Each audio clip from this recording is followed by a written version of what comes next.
आज के इस व्याख्यान में आप सभी विद्यार्थियों और श्रोताओं का हार्दिक स्वागत एवं अभिनंदन। दो महायुद्धों के बीच इंग्लैंड पर हम चर्चा कर रहे हैं। इसमें भाग 4 इंग्लैंड की विदेश नीति, भाग 2। इसमें आज हम चर्चा करेंगे जापान के साथ किस प्रकार का संबंध रहा था इंग्लैंड का। इसके पहले 1931 के बाद ब्रिटेन की विदेश नीति की पूर्व पीठिका पर भी हम चर्चा करेंगे। आइए शुरुआत करते हैं। 1931 के पश्चात विश्व राजनीति, विशेषकर यूरोपीय राजनीति में 3 देशों में आक्रामक शक्ति का उदय हुआ। यह 3 देश थे जर्मनी, इटली और जापान। आप सभी को ज्ञात है कि द्वितीय विश्व युद्ध के धुरी राष्ट्र थे। 3 एक्सिस कहे जाते हैं, जर्मनी, इटली और जापान। विश्व राजनीति में कुछ ऐसे थे जो इनकी शक्तियों पर लगाम लगा सकते थे। कुछ देश ऐसे थे जो इन तीनों शक्तियों को नियंत्रित कर सकते थे। इनमें ब्रिटेन, संयुक्त राज्य अमेरिका, फ्रांस एवं रूस थे। यदि इनमें तालमेल होता तो इन पर नियंत्रण कर सकते थे, किंतु इन शक्तियों में मतैक्य नहीं था, मतैक्य का अभाव था। इन शक्तियों के द्वारा, विशेषकर ब्रिटेन के द्वारा, तुष्टीकरण की नीति का अनुसरण किया गया। ऊपर से देखने पर यह भी प्रतीत होता है कि ब्रिटेन ने शक्ति संतुलन की नीति का परित्याग कर दिया था। कुछ लोग ऐसा मानते भी हैं कि शक्ति संतुलन की नीति का उसने परित्याग किया, जो इसकी विदेश नीति का मुख्य उद्देश्य पूर्व में रहा था। किंतु वस्तुतः उसकी सोच इस प्रकार की थी, वो इस प्रकार थी, ब्रिटेन को रूस के साम्यवादी विस्तार की नीति से बड़ा भय था। शक्ति संतुलन के बजाय इसीलिए रूस पर उसने ध्यान केंद्रित किया। इंग्लैंड के धनाढ्य लोगों में भी ये भय व्याप्त था। आम जनता में भी, धनाढ्य लोगों में, उन्हें साम्यवाद का खतरा सबसे बड़ा खतरा प्रतीत होता था। इसलिए ब्रिटेन ने शक्ति संतुलन पर ध्यान न देकर रूस के ऊपर अपना ध्यान केंद्रित किया कि वहाँ का साम्यवाद यूरोप में न फैले, विशेषकर इंग्लैंड में न फैले। इसलिए ब्रिटेन ने जापान की शक्ति को बढ़ने दिया तथा उसे तुष्ट करने का, संतुष्ट करने का, जापान को संतुष्ट करने का प्रयास करता रहा, ताकि वह रूस को नियंत्रित करता रहे, क्योंकि दोनों पड़ोसी थे एशिया में। इसलिए जापान की शक्ति को उसने बढ़ने दिया तथा उन सभी शक्तियों का सहयोग किया जो रूस के विरोधी थे। इसी क्रम में जर्मनी था। जर्मनी की शक्ति को भी नियंत्रित करने का प्रयास ब्रिटेन के द्वारा नहीं किया गया, क्योंकि वह रूस तथा फ्रांस दोनों को भी नियंत्रित करेगा या कर रहा है, ऐसा इंग्लैंड मानता था। इंग्लैंड के राजनीतिज्ञों की यह मान्यता थी कि जर्मनी यदि मजबूत होता है, शक्तिशाली होता है, तो वह फ्रांस का पड़ोसी है, फ्रांस को नियंत्रित करेगा और उसकी दुश्मनी रूस से भी होगी और रूस को भी वह नियंत्रित कर लेगा। तो फ्रांस की शक्ति को भी नियंत्रित करना चाहता था इंग्लैंड, इसलिए उसने जर्मनी की शक्ति को बढ़ने दिया। जर्मनी के साथ भी उसने तुष्टीकरण की नीति का अनुसरण किया। फ्रांस एवं रूस दोनों को नियंत्रण करेगा जर्मनी। ब्रिटिश राजनीतिज्ञों का विश्वास ऐसा था। आर्थिक एवं सैनिक रूप से शक्तिशाली जर्मनी ब्रिटेन को अपने हित में प्रतीत होता था। इसलिए ब्रिटेन ने लगातार जर्मनी के प्रति भी सहानुभूति की नीति का अनुसरण किया। उसने जो इंग्लैंड का जो विश्वास था, जो उसकी सोच थी, वो यह भी थी कि जापान, जर्मनी तथा रूस एक दूसरे को परस्पर नियंत्रित करते रहेंगे। यदि रूस जापान या जर्मनी से विजयी हुआ तो जापान और जर्मनी नियंत्रण में रहेंगे, यदि जर्मनी विजयी हुआ तो रूस नियंत्रण में रहेगा तथा ब्रिटेन को किसी प्रकार का आर्थिक और सैनिक बोझ नहीं उठाना पड़ेगा। इसी प्रकार से संयुक्त राज्य अमेरिका भी प्रत्यक्ष तौर पर यूरोपीय मामलों में उलझना नहीं चाहता था तथा ये शक्तियाँ जर्मनी, जापान और इटली को तुष्ट करने की नीति पर कार्य करते रहे। यद्यपि संयुक्त राज्य अमेरिका तो यूरोप की राजनीति से, सीधे तौर पर राजनीति से बाहर था, किंतु फिर भी क्योंकि उसको प्रथम विश्व युद्ध में हिस्सेदारी करनी पड़ी थी, इसलिए वह भी कुछ हद तक ध्यान केंद्रित करता था। इन परिस्थितियों का जर्मनी, जापान और इटली ने खूब लाभ उठाया तथा उनकी गतिविधियां दिन प्रतिदिन आक्रामक होती गईं, पर ब्रिटेन ने इसी सोच के कारण जानबूझकर शक्ति संतुलन को बिगड़ने दिया। उसे पता था कि शक्ति संतुलन जर्मनी की ओर बढ़ रहा है, जापान शक्तिशाली हो रहा है, इटली शक्तिशाली हो रहा है, लेकिन उसने जो हमने चर्चा की कि वह रूस और फ्रांस को नियंत्रित करेगा, उस पर उसने ध्यान दिया। ब्रिटेन, फ्रांस, संयुक्त राज्य अमेरिका और रूस के आपसी मतभेदों का जर्मनी, जापान और इटली ने खूब लाभ उठाया। इस परिप्रेक्ष्य में इस काल की ज्वलंत समस्याओं पर, या जिसके कारण अंततः विश्व युद्ध, द्वितीय विश्व युद्ध की विभीषिका मानवता को झेलनी पड़ी, उस पर हम चर्चा करेंगे।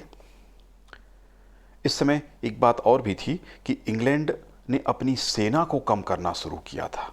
उसने शस्त्रीकरण के दौड़ को रोकने का प्रयास किया, निशस्त्रीकरण की नीति उसने अपनाने के प्रयास किए, और इसमें भी उसने अपना समय खराब किया, बहुत समय उसने लगाया और सफलता उसको प्राप्त नहीं हुई। अब हम देखेंगे जापान के प्रति तुष्टीकरण की नीति, या जापान के प्रति इंग्लैंड की क्या नीति रही थी। स्पष्ट किया हमने कि तुष्टीकरण की नीति अपनाई थी, और उसका कारण भी हमने स्पष्ट किया कि रूस को वह नियंत्रित करेगा। जापान में सैन्यवाद का विकास हो रहा था, सैनिक शक्ति, हथियारों की होड़, हथियारों का विकास बड़ी तेजी के साथ जापान में हो रहा था। इस समय मुकडेन नामक स्थान पर जापान की रेलवे लाइन को 18 सितंबर 1931 को बम से उड़ा दिया गया। यह विश्वास किया जाता है कि इस कार्य को स्वयं जापान के द्वारा कराया गया था, आक्रमण करने के बहाने के रूप में किया था, दोष दूसरे पर लगाया जाए। मंचूरिया के क्षेत्र में था तो मंचूरिया को हड़पना चाहता था जापान, इसलिए उसने वहाँ के पास जो रेलवे लाइन थी उसको उड़ा दिया जो जापान का था। और ऐसी अपेक्षा थी कि राष्ट्रसंघ, ब्रिटेन अथवा संयुक्त राज्य अमेरिका इस मामले में हस्तक्षेप करेगा, क्योंकि जापान को एक बहाना मिल गया। मुकडेन के रेलवे लाइन के उड़ने के बाद उसने मंचूरिया पर आक्रमण कर दिया और अंततः उस पर अधिकार कर लिया।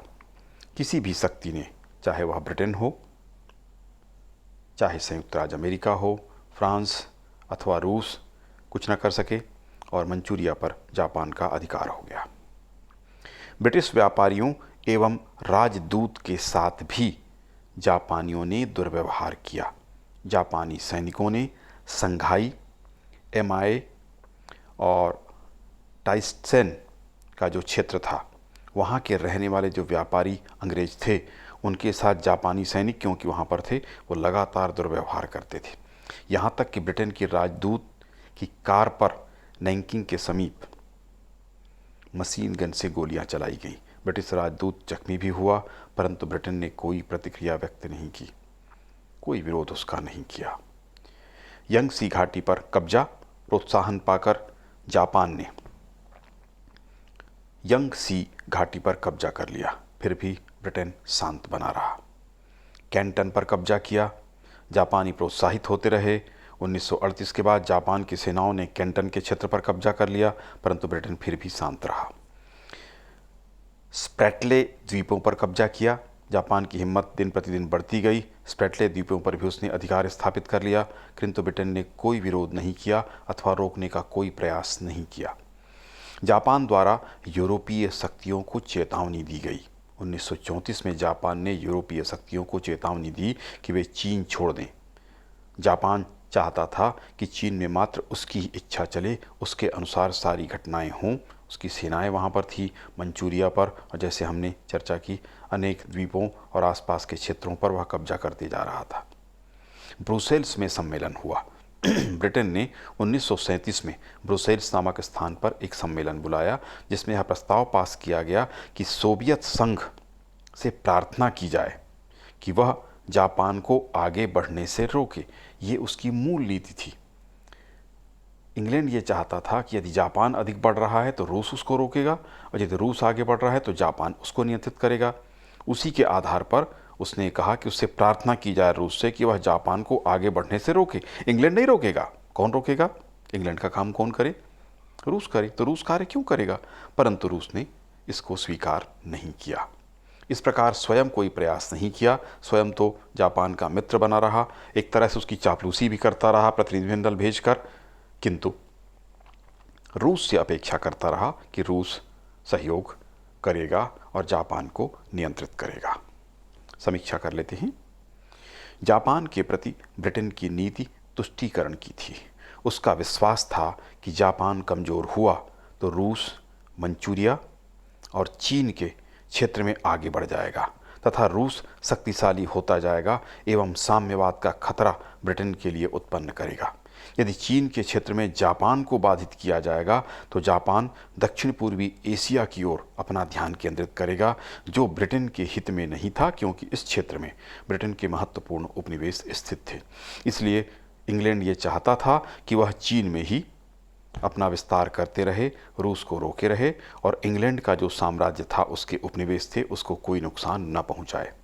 इंग्लैंड चीन में अपने हितों की रक्षा के लिए भी जापान के साथ रहना चाहता था, क्योंकि जापान पड़ोसी था और शक्तिशाली था, इसलिए उससे मित्रता रखना चाहता था ताकि जापानी अंग्रेज़ों का सहयोग करते रहें।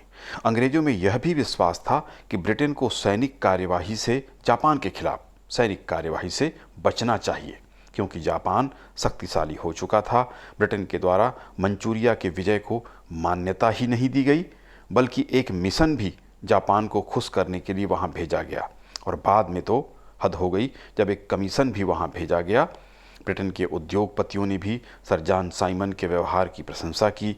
एवरी का विचार था कि साइबेरिया क्षेत्र में हस्तक्षेप का ब्रिटेन का कोई अधिकार नहीं है, यानी ब्रिटेन को साइबेरिया क्षेत्र में या उस क्षेत्र में जहां जापान बढ़ रहा था, उस क्षेत्र में हस्तक्षेप करने का कोई अधिकार नहीं है। 30 जनवरी 1932 को मॉर्निंग पोस्ट, आप सभी जानते होंगे समाचार पत्र है ब्रिटेन का, ने लिखा कि केवल जापान ही सुदूर पूर्व में शांति रख सकता है। 5 नवंबर 1931 को डेली मेल के लेख में लिखा गया कि जापान का मंचूरिया में होना संसार के हित में था। 10 दिसंबर 1932 को पुनः लिखा गया कि मंचूरिया में कानून और व्यवस्था स्थापित करके जापान ने सभ्यता की सेवा की है। इस तरह से स्पष्ट रूप से देख सकते हैं कि किस तरह से ब्रिटेन के समाचार पत्र भी चाटुकारिता कर रहे थे जापान की, यानी पूरे ब्रिटेन में यह जनमत था, सरकार की मान्यता थी, पत्रकारगण, समाचार पत्र और जनता के लोग भी ये मानते थे कि जापान का विकसित होना, शक्तिशाली होना ब्रिटेन के हित में है, वह साम्यवाद को रोकेगा। जैसा कि मैंने बताया था, ब्रिटेन के जो धनाढ्य लोग थे वो साम्यवाद से बड़ा भय खाते थे। भय खाने का कारण यह था कि साम्यवाद है वो धन के समान वितरण में विश्वास करता है और धनाढ्य जो धन संपन्न थे उनका धन छीना जाएगा, ये उनको डर था साम्यवाद का यदि विकास होता है तो इसलिए वो भी भय खाए हुए थे। इस तरह पूरा ब्रिटिश जनमत जापान के पक्ष में था और ब्रिटेन की नीति की सराहना कर रहा था। इस प्रकार न केवल ब्रिटिश सरकार, समाचार पत्र एवं पत्रकार, ब्रिटिश व्यापारी एवं ब्रिटेन की जनता जापान की आक्रामक नीतियों का समर्थन कर रही थी, जिसका खामियाजा द्वितीय विश्व युद्ध के रूप में अंततः इंग्लैंड को भी भुगतना पड़ा। तो ये पूर्व पीठिका और उसके पश्चात विदेश नीति में जापान के साथ किस प्रकार का संबंध, तुष्टीकरण की नीति किस तरह से इंग्लैंड ने अपनाई, उसके विषय में हमने चर्चा की।